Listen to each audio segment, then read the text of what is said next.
estudos recentes revelam, as mais modernas pesquisas informam. Eu tenho certeza que isso foi alguma manchete de algum noticiário ou revista ou até alguma página da internet que você já leu na sua vida. Agora sim, você já parou para pensar de verdade o que significa isso? O que é um estudo científico? É sobre isso que a gente vai conversar hoje. Olá, esse é o Medicina Não é Matemática e hoje eu vou comentar um pouco sobre o que é um estudo científico. Os estudos, para serem chamados de científicos, eles precisam ter uma análise objetiva, serem feitos com uma metodologia padronizada. O que é isso? A gente tem que descrever o método pelo qual a gente obteve ou procurou obter alguma determinada resposta. Para a gente fazer isso, na área da saúde, a gente costuma utilizar dois tipos de estudos científicos. Os que são chamados experimentais, que podem ser feitos tanto no laboratório, com células, ou com animais, ou até mesmo com seres humanos. Ou então a gente tem os estudos que são chamados estudos epidemiológicos. Esses são os estudos que vêm dentro da área básica da epidemiologia, que tentam fazer uma correlação entre causa e efeito de algum determinado desfecho. O que é isso? Eu quero saber se uma determinada coisa consegue provocar ou desencadear ou de alguma forma ter relação com algum outro determinado evento que eu estou analisando. Foi por meio de estudos como esses que a gente consegue saber hoje que o tabagismo influencia na predisposição do câncer de pulmão, que a gente consegue definir que pessoas assintomáticas têm que fazer vários dos exames de rastreio que a gente usa na nossa prática, e são através desses estudos e dos estudos experimentais que a gente consegue definir quando que um remédio presta ou não presta para tratar uma determinada condição de saúde. Quando a gente está falando dos estudos epidemiológicos, a gente consegue separar eles em três grandes categorias.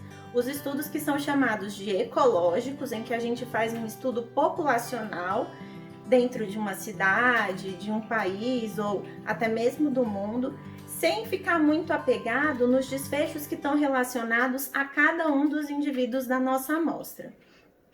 Outro tipo de estudo que a gente tem são os estudos observacionais, que são esses estudos em que a gente observa um determinado evento ou de frente para trás ou de trás para frente. Isso também é possível fazer em ciência quando a gente tem um registro específico, e a gente consegue analisar, porque a gente tem uma metodologia padronizada, se alguma coisa provocou outra, ou se na presença ou ausência de uma determinada doença a gente consegue achar um fator de risco que fosse mais importante. E o terceiro grande tipo de estudo que a gente tem são os estudos que tentam compilar essas análises individuais que foram sendo feitas, que são as revisões.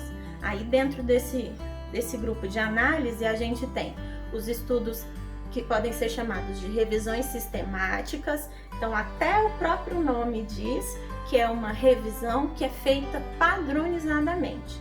E quando a gente consegue fazer também uma avaliação estatística dos dados que foram coletados, a gente pode chamar essa revisão de meta-análise. Isso são conceitos bem complexos que eu vou tentar nos próximos vídeos detalhar um pouquinho mais para vocês conseguirem entender um pouco melhor. Então aqui não esquenta não, que esse vídeo é mais introdutório sobre o assunto. Quando a gente avalia esses estudos científicos, portanto, a gente tem que ter confiança naquilo que a gente está fazendo. E a área da saúde está tão desenvolvida que a gente categoriza esses estudos pelo nível de evidência. E aí também a gente usa um outro conceito, que é o conceito de que os estudos científicos, para serem realmente evidências científicas, eles têm que ser reprodutíveis. Não adianta nada eu fazer uma coisa num determinado grupo, fazer uma intervenção num outro grupo, obter resultados totalmente diferentes. Eu não consigo concluir muita coisa.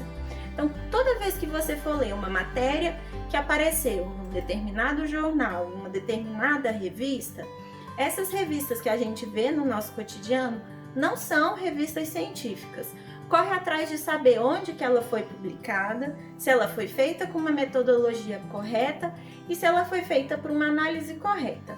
Minimamente, para você conseguir se importar com uma informação que está sendo trazida num desses veículos, você tem que analisar que ela foi publicada numa revista científica. Só para vocês dimensionarem o que eu estou falando, existem mais de 30 mil revistas científicas com publicações com temas da área da saúde. Essas revistas juntam consigo mais ou menos 2 milhões de publicações por ano.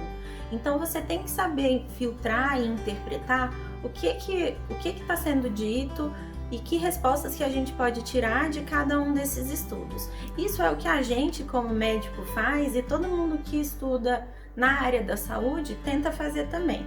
Isso é claro, né? Quando a gente faz medicina ou saúde de forma geral, baseado em evidência científica. Gente, eu sei que eu falei de um monte de coisa que pode parecer muito abstrato e talvez fora da realidade da maioria de vocês, mas não é. Quando a gente fala de medicina baseada em evidência, a gente parte do pressuposto que toda a informação que vai ser dada para nós vai ser questionada. Ela não é uma coisa que se aceita passivamente. Por causa disso, eu te convido agora a fazer uma reflexão.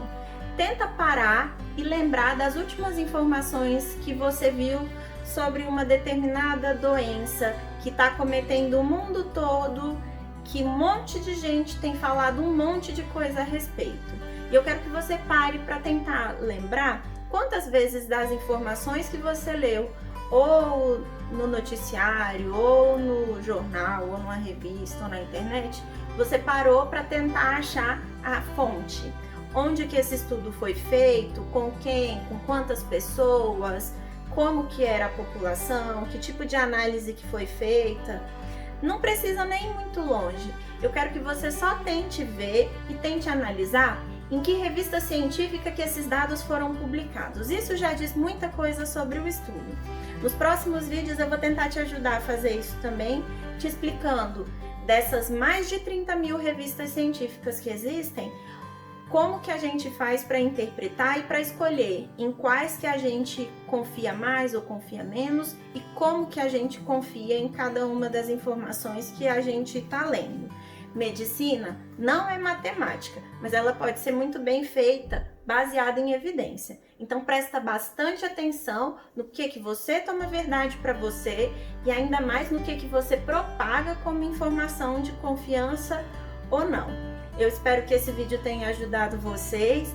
Comenta aqui sobre o tipo de pesquisa científica que você gostaria de ouvir falar mais, ou então assim, o que você acha ou imagina que seja uma revista científica confiável, que nos próximos vídeos eu vou tentar explicar isso um pouquinho melhor. Até a próxima!